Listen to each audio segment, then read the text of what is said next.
Welcome to CRE Fast 5, where we detail hot topics in commercial real estate in 5 minutes or less. I'm Carly Iacono, and tonight we are talking about how to choose the right broker. So having a very solid deal team around you is absolutely paramount in today's challenging times. So I want to go through some things that you want to watch out for, some red flags, if you will, when talking to brokers, and then also some qualities that you really want to make sure your broker that you choose to work with possesses. So I want to preface tonight's episode by telling you that there are some extremely skilled brokers within my own firm, and then also in competing firms. There are some great people out there, many of whom I have worked with. However, brokerage has an exceptionally low barrier to entry. So there is also a lot of noise and not as skilled brokers in the business. So let's jump in. So a few red flags and things that you want to watch for. If you already own net lease, undoubtedly many of these have already happened to you. You could receive a call promising you an off-market opportunity, and then there's an element of time pressure added to this type of call from an unskilled broker. So it might sound something like, "Hello, Mr. Owner, I have this amazing opportunity. It's off-market, but I need you to go ahead and give me an answer and give me an LOI tomorrow." If that's the case, typically that broker is not skilled enough or does not have depth of relationship with the seller to get an exclusive listing and run a deal process. So that's one sign that that's probably not who you want to be working with long term. The second, with the time pressure, if they actually have come to you first and you are their right out of the gate call, that says something very clear about their other relationships. If you don't have a relationship with this person, why would you be their first call? So it's very important to kind of check your ego at the door and don't be pulled in by the allure of getting this unique opportunity, because usually it's just a fishing or a broker fishing for a listing or trying to gain some traction when they really don't have a lot of track record. So don't fall for that. The second thing we see a lot is offering crazy pricing or really attractive deal terms that just never seem to come together.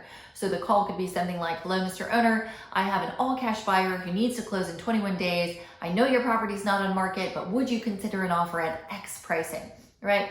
So X pricing is usually well above the true market value, and owners often say, "Gosh, that's amazing, maybe I will."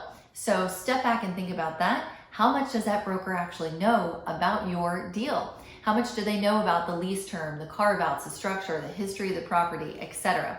So you want to dive into that a good deal more, because most likely, again, it is a broker searching for inventory or just kind of grasping at straws. So don't fall into that scenario and get excited about that either. So what do you want to look for? You really want a very strong third-party network in addition to your broker. So this is especially relevant if you are new to the industry. Maybe you're a new buyer and this is one of your first deals, or you're a seller that has owned for a long time and really hasn't been active in the market. Having a broker that has a very strong third-party network will be absolutely crucial in getting your deal over the finish line. And what I mean by that is you need a skilled attorney who's a deal maker. You need a great engineer to run your third-party reports. Could be a construction company if it's a development site, a 1031 intermediary, etc. So ask any broker you're contemplating working with who they like to work with and why, and what their experience has been, and then call those third parties yourself and see if you think that it's a fit for you as well. But leveraging a skilled broker's third-party network is a great way to really improve your chances of a deal getting done.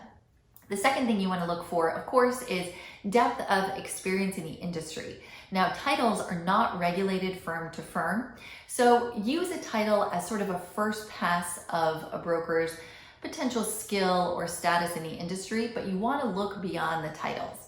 Ask them what deals they're currently marketing personally, what deals they've recently sold, how they've overcome some recent deal challenges, and what their opinion on the industry is in the next 6 to 12 months. And really gauge the depth and intelligence of those answers to see how well they understand the market, how many deal challenges they have overcome, because that will give you insight into how they're going to handle your specific situation as well. And that leads me into the third thing you want to look at, which is creativity and fluidity in the market. Right now, as I mentioned, deals are much more complex. We have new problems arising every day that really nobody has dealt with before. So it takes a definite level of creativity and dedication to the industry to get through deals right now and to stay in the industry for the long term. So you want someone who's passionate about their job, passionate about the industry, and can overcome very unique challenges that are being presented every day.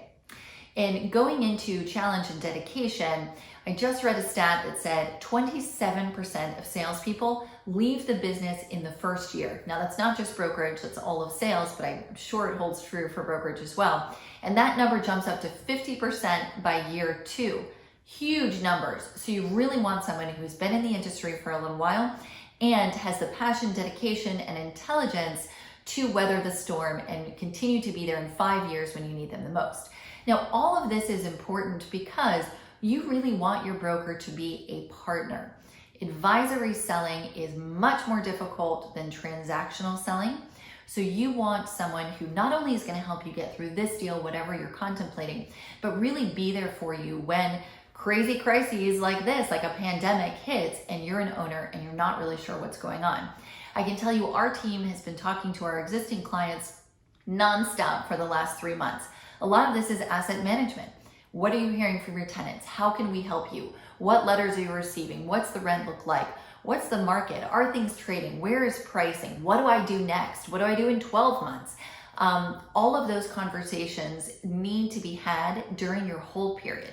So don't think of brokerage as just show me the deal, I put an offer on, then I move on to the next broker. If you look at it that way, you're really missing out on the greatest value that brokers can bring, which is helping you through your hold period and helping you make the most skilled decisions when things get tough.